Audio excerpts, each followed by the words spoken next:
Ready? Mr. Swoboda, you have the floor.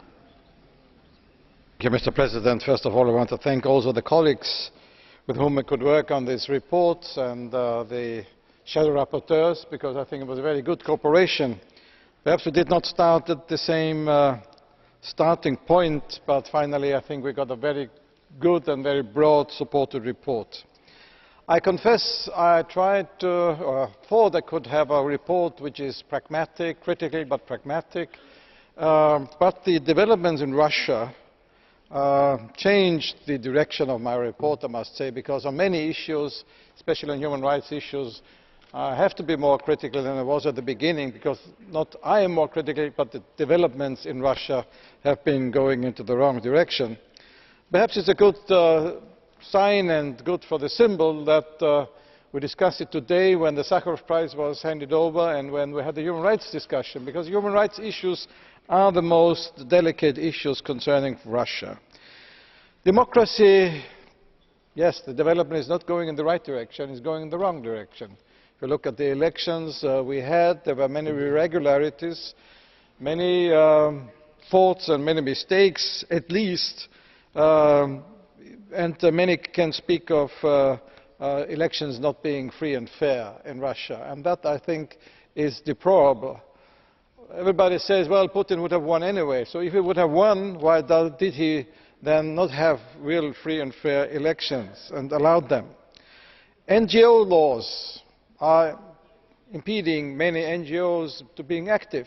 NGOs getting money from foreign countries are agents of foreign interests, as if democracy and civil liberties is a foreign interest or not a Russian interest.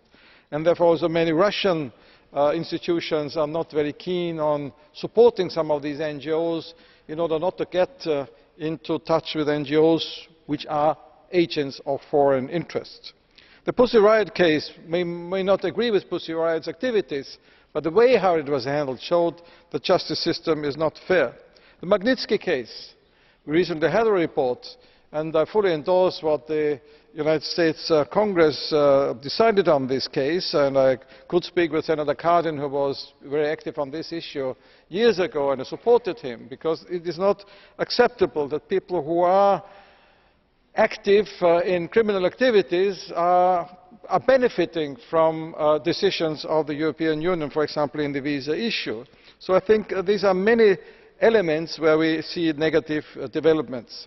The ban on homosexual propaganda, as it is called, existing in some of the regions and now also proposed as a federal law, again is a violation of human rights issue. It's unbelievable that step by step, again and again in Russia, unfortunately, in legislative activities go in that direction.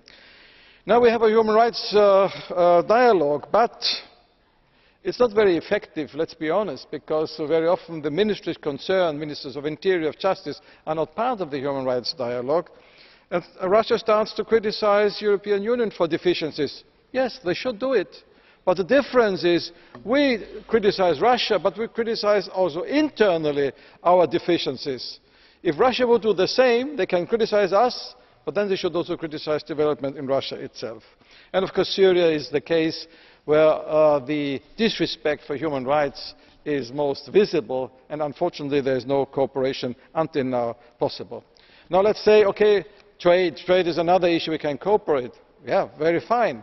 But as Commissioner de Gucht said very recently, there are big problems, because Russia joined, but then they decided on several laws where they are not in compliance with what is necessary. That means compliance with WTO rules.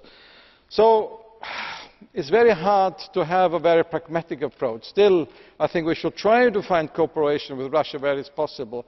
I'm absolutely in favour also of visa liberalisation, because it's not for the functionaries, but it is especially for the citizens. And therefore, to end my small speech, yes, let's be pragmatic, but at the same time let's be very strict on human rights, let's be very strict on violation of WTO, because partnership can only be an honest partnership and not a dishonest one. And if we want to be honest, we have to fight for human rights everywhere, including in Russia. Thank you very much. Thank you. Now, Commissioner, you have the floor. Mr President, honourable members, I want to congratulate the rapporteur, Mr Swoboda, for this excellent report. It is very substantive and it is very timely, and it gives me particular pleasure as a former rapporteur on Russia in this